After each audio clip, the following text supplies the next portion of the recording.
So one of the things I've really tried to start doing lately is just that. I get up, brush my teeth, I take my morning medicine, I make sure my glass of water is filled, and the whole time as I'm getting dressed, while I'm doing my morning routine, I'm making sure that I'm working on that glass of water. Are you a busy woman who prioritizes everyone else's health above your own? Do you have questions about your diet, exercise, or how to prevent or treat certain health conditions? Are you always Googling health questions that you forget to ask or are embarrassed to ask your primary care physician? Girl, do you even have a primary care physician? Well, welcome to Headed to Healthier. I'm Dr. Brittany Anderson, a board-certified family medicine physician, and every day in my private practice, I have discussions with women just like you who are doing their best to juggle the demands of life while also desiring to become healthier. Inside this podcast, you'll find practical and actionable health tips that you can incorporate into your daily life. You'll get expert advice and insight from some of my awesome healthcare colleagues, and you'll hear relatable conversations with incredible women just like you who have made their health a priority and are thriving because of it. So throw on your sneakers and get some steps in while you listen. Or if you're driving, get those hands at 10 and 2 and let's dig in. We are headed to healthier. Hello, and welcome back to Headed to Healthier. I'm your host, Dr. Anderson, and today we are diving into something that is fundamental but often overlooked, and that is hydration. And I'm not just talking about drinking anything. I don't mean Cosmos and cocktails. I mean water, the elixir of life. And we're also going to talk about why it's especially crucial for women in their 30s, 40s, 50s, and beyond to make sure that they have adequate water intake. Now, if you're like me, you may have a love-hate relationship with water.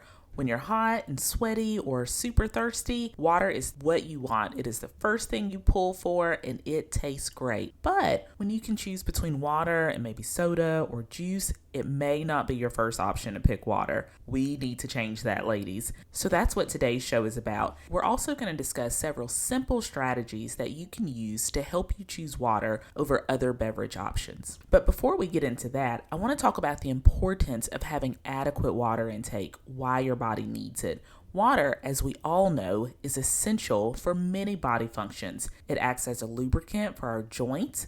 It helps to regulate our body temperature. It aids in digestion and so many other important things. A few really specific benefits relevant to women are skin health. So as we age, we all know our skin can lose its elasticity. Water helps to maintain hydration and plumpness, and it reduces the appearance of wrinkles. So if for no other reason to drink your water, drink it so those wrinkles don't come, okay? Also, if we're not getting in enough water, and especially if we get to true dehydration, it can lead to fatigue, can cause brain fog, and can make us be less able to concentrate on the things we need to get done. So, making sure you're staying hydrated helps to keep your mind sharp and keeps your energy levels stable. Getting enough water is also really important for our digestive health. Adequate water intake really does a major job in preventing constipation and helps to make sure that we've got healthy digestion. And also our kidney health. So water does a really important job of flushing out toxins and can even help in preventing against kidney stones. And I don't know if you've ever tried to pass a kidney stone, but I have. And let me tell you, if I knew I just needed to drink more water to lessen my chances of getting one, I would absolutely have done it. It was no fun, friends. In addition to getting kidney stones, a lot of other things can happen if we're not getting enough water for our body.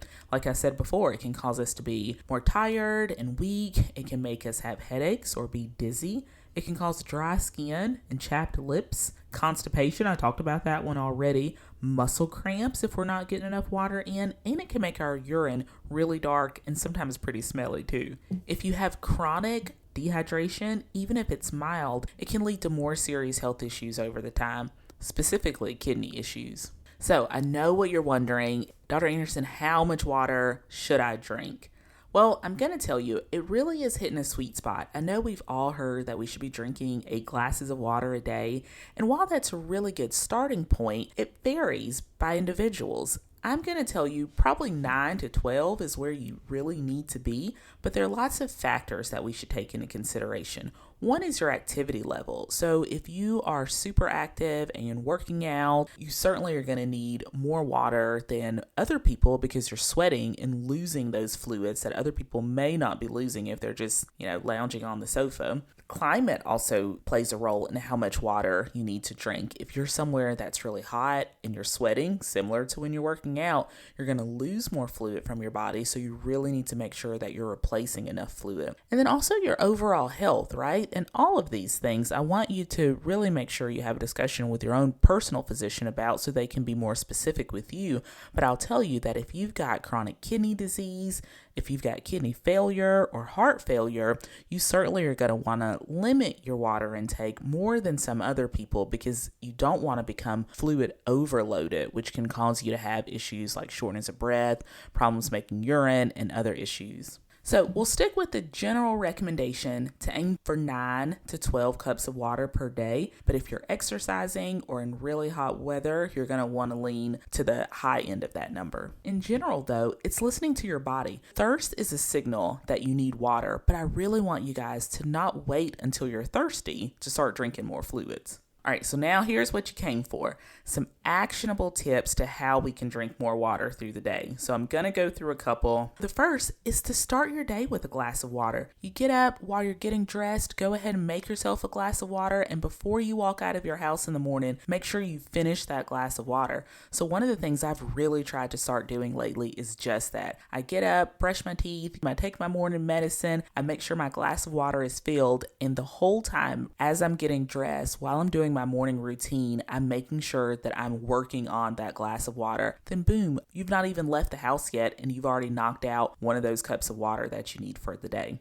Another thing that you can do is invest in a water bottle that you love. So find a water bottle that you enjoy drinking out of. Now, it doesn't have to be a super expensive name brand water bottle. It can be one that's pink and purple with polka dots or whatever you find, but get you a stylish one that makes you feel really good to drink out of. They also have some pretty fancy water bottles out there if you haven't seen them. Ones that kind of mark off how you should be drinking every hour. I used to have one, and honestly, guys, I have no idea where that water bottle even is. I may have used it a couple times, but my favorite water bottle now is one that is green. It's got pink polka dots on it, and I think it's super cute. So I drink out of it often during the day. Another way you can make sure you're getting plenty of water in is drinking water with meals. So I know when we go out to dinner or when we're eating dinner at home, we think about that being our time to get in a soda or a glass of sweet tea or some juice.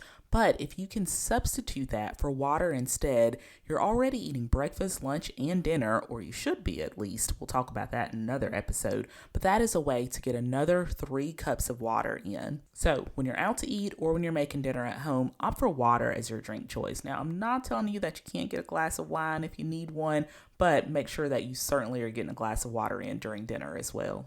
Another thing you can do is infuse your water. So you've seen it if you have ever gone like to a hotel or a spa and in the lobby, they'll have water and you look at it and it looks like it's got fruit or herbs or something like that in it. And you don't have to be at a fancy hotel or spa to do that. You can do it in your own home. Find a container that you can put water in, put some strawberries or cucumber. You can use fresh herbs or any other slices of fruit, citrus fruits, berries, mint, all really good options. And if you leave it in there for a little period of time, it'll add some flavor to your water. So if you're one of those people who says they don't like the taste of water, this is a really good way to add a taste to it that you like. And so thinking about doing that to see if you can infuse some flavor into your water without adding any extra sugar. Another option is to set yourself reminders. So we all walk around with our smartphones all day, right? So set a reminder on your smartphone. It can be for every hour, every 2 hours, whatever time interval works for you. And when it goes off, it's your reminder, hey, let me drink something. Whether it's drinking a full cup of water or a half cup of water, depending on how much time you put between those alarms, that's one way you can make sure that regardless of what you're doing, you're getting some water in. I don't know any myself, but I bet that there are certainly some hydration apps out there that you can use too, and those will allow you to track your water through the day. So making sure that you're tracking your water intake through the day to hold yourself accountable may also help. One thing I also tell folks, and I love to see it when my patients do it, is to keep a water bottle with you. So when that alarm is going off on your phone saying, hey, drink something, then you've got a water bottle or a bottle of water that's right there with you. So whether it's you keeping it in your car, at your desk, in your bag, wherever is close by, so you always have some water within reach. When you know you've got your water there, that also keeps you from pulling for a soda or juice or something else. And finally, to reward yourself. So I mentioned earlier tracking your water intake. So whatever type of tracker you use, it can be something on your phone, it can be a dedicated app. You may have habit trackers in your planner, but set a goal. And once you hit that goal of water intake, give yourself a reward. Now, that reward does not need to be a soda. Be smart about it. Make it something else instead. So those are a couple ways that you can increase your water intake strategically. I'm going to go through them all again. 1, start your day with a glass of water first thing in the morning. 2, invest in a water bottle that you love. 3, drink water with meals. 4, infuse your water. 5, set yourself reminders through the day. 6, carry water with you at all times, have it close by. And 7, reward yourself when you hit your water goals. If you're up for it, I've got a challenge to issue you. Your challenge this week is to increase your water intake. I want you to pay attention to how you feel when you know your body is really well hydrated, because I believe that you're going to be surprised by the positive impact this has on your energy, your mood, and just your overall well-being in general. So I want you to do this. I want you to set a goal. I want you to track it, and I want you to reward yourself when you reach that goal of water intake. But I also want you to let us know in the Facebook group how you're doing with the challenge. Now, if you're not in the group, what are you waiting on? Come join us. I'm going to be sure to include the link to join in the show notes, but come find us on Facebook, the Headed to Healthier Facebook community. We would love to hear from you, and let's all cheer each other along through this week as we work on this. You have got this, ladies. Thank you so much for joining me on this episode of Headed to Healthier. Remember, small changes can make a really big difference in your health. Until next time, stay hydrated and stay healthy. Bye. Hey, thanks for listening in today. I hope something you heard in this episode will help you on your journey to becoming healthier. Remember, this podcast offers general health information. I am not your personal physician. If you need advice that is specific to you, be sure to consult your physician. If you enjoyed this podcast, please consider sharing it with a friend and reviewing it on Apple Podcasts. Also, be sure to subscribe to the show so you never miss an episode. Tune in next week for another great episode of Headed to Healthier. Until then, take care of yourself. Talk soon. Bye.